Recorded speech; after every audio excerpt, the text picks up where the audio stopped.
Now, some youth groups in the Bekwai constituency of the Ashanti region have disputed claims the area has been neglected by the incumbent New Patriotic Party, that's the NPP government. Now, some residents had earlier accused the Member of Parliament for the area, Joseph Osei Owusu, and the Akufo-Addo administration of neglect, with claims the constituency has received little or no development from government. But in a press conference, the youth group made up of market women, taxi drivers associations, among others, say the claims do not reflect the reality on the ground and that the current NPP government has done better in the constituency than previous governments. Mohammed Nuruddin reports. Their concern stems from the fact that since His Excellency Nana Dankwa Akufo-Addo took over as the president of this republic, Bekwai has not received her fair share of the national cake, and that by every means, whether fair or foul, Right Honorable Joseph Osei Owusu should be changed. We, the above listed groups, find this very unfortunate and outrageous, to say the least. We, the good people of Bekwai, especially the youth of the constituency, are more than satisfied with the monumental development going on across the constituency.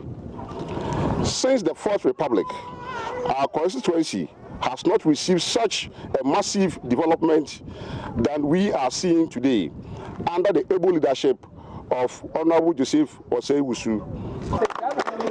Spokesperson for the group, Eric Esubonting, cited construction of Kokobin, Semfi, Dominasi, Ajamanso Trunk Road, Bekwai Town Roads, Asansu, Feyasi Roads, Kokofu Asamai Roads, among others, as evidence of infrastructure development in the area. Under road infrastructure,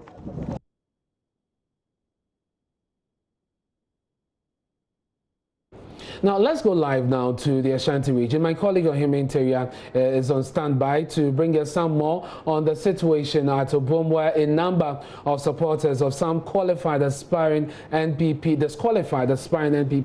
parliamentary candidates are hitting the streets to protest the party's decision against their choice. Now, let's go to Kumasi now. Ohime, tell us about the situation where you are. Hello, Him, if you can hear me, we know there's a protest there. Bring us up to speed.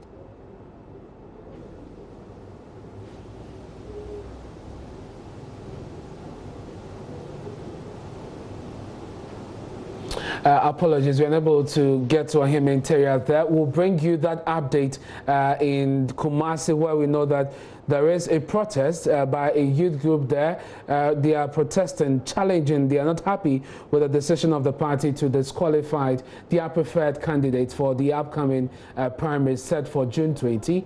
And the New Patriotic Party's Conflict Resolution Committee is also dealing with at least 78 petitions. We'll bring you more on that. Let's return to Kumasi and speak to Ohime Interior. Ohime, tell us about that protest there, where the youth are not happy with the decision by the party to disqualify their preferred candidate in the area.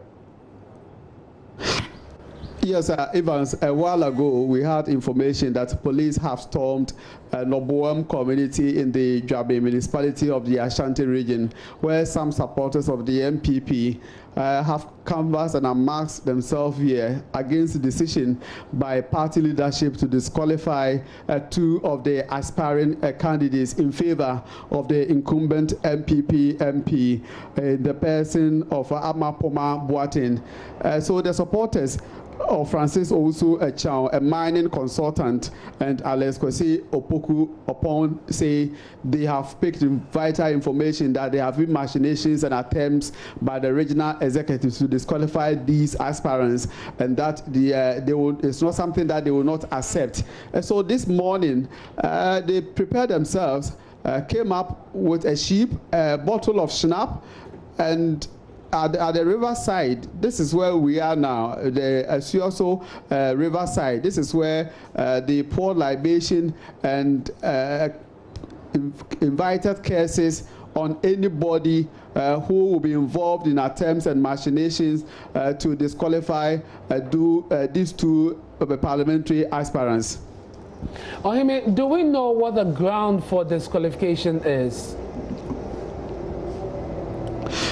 Now, it is too early because, for instance, details of that decision is not out yet. These supporters have been speculating. They say they have picked information that these two people will be disqualified to allow the incumbent MP to go unopposed. And armed with this information, for instance, they mentioned one key member of the party who made a comment on radio yesterday that the MP is likely to go unopposed, and this is what has angered the supporters. And just a few minutes ago, they had information that if they spend more minutes here, they could be in danger. So all of them have dispersed. Some have come from Bonfa, some also come all the way from Jabin, and then some other parts of the constituency. And we are told these are polling station executives who are not satisfied by the decision of the party executives to disqualify these two parliamentary aspirants. They mentioned in particular Mr. Francis Owusu Echan, the mining consultant, who is not contesting for the very first time.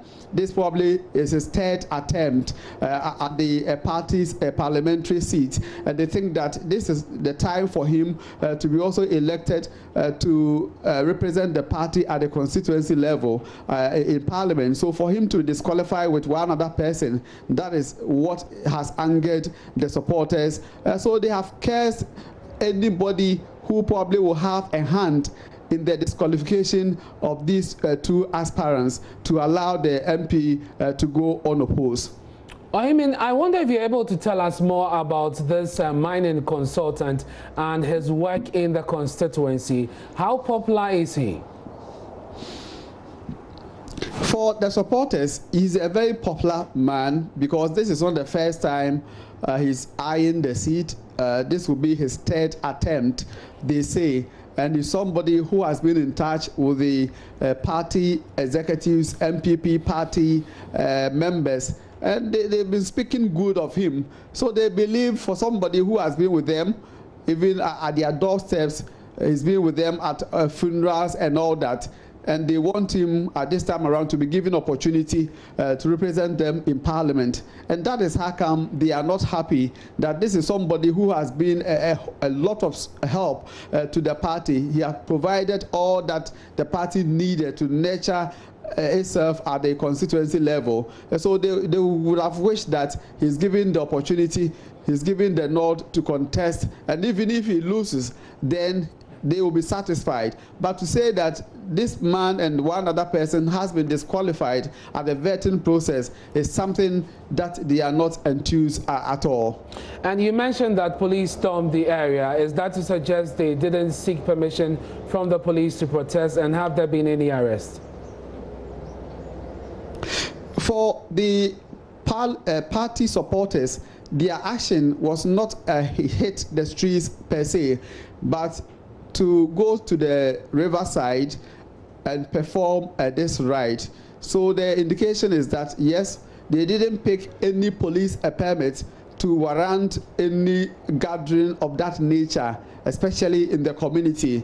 But they thought that once this is not happening in the community, it is happening at the riverside where less people will be around, and those who even came, they tried to practice some sort of social distancing.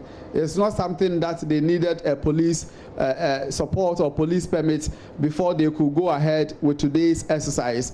But they went ahead, and at the riverside, they managed to slaughter the sheep, poured libation to invite curses on anybody who will have a hand or attempt to disqualify the two parliamentary aspirants. And a while ago, I met at least 5 police officers on motorbike who have been detailed to ensure sanity here. But unfortunately, they came at a time that the group of people have dispersed here in Nobuam in the Jabin municipality. And just a quick one before you go, Himin. I know that in the Ashanti region, there's a certain ban on invoking curses of that nature in the region by traditional authorities there. Does this qualify, and what will be the consequence for them? It is too early to be talking about the consequences that will be available for these group of NPP supporters. And I must say, this is not the first time we are witnessing this.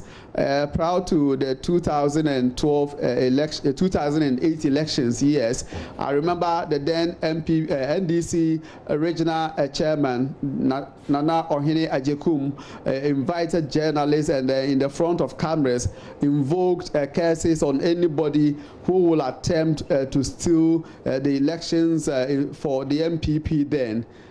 Fast forward in 2012 elections, there was a similar incident at the Bantama constituency NPP office where two people dressed traditionally came in there, poured libation, and also invoked curses on anybody who would machinate or try to rig the election in favor of the then National Democratic Congress administration.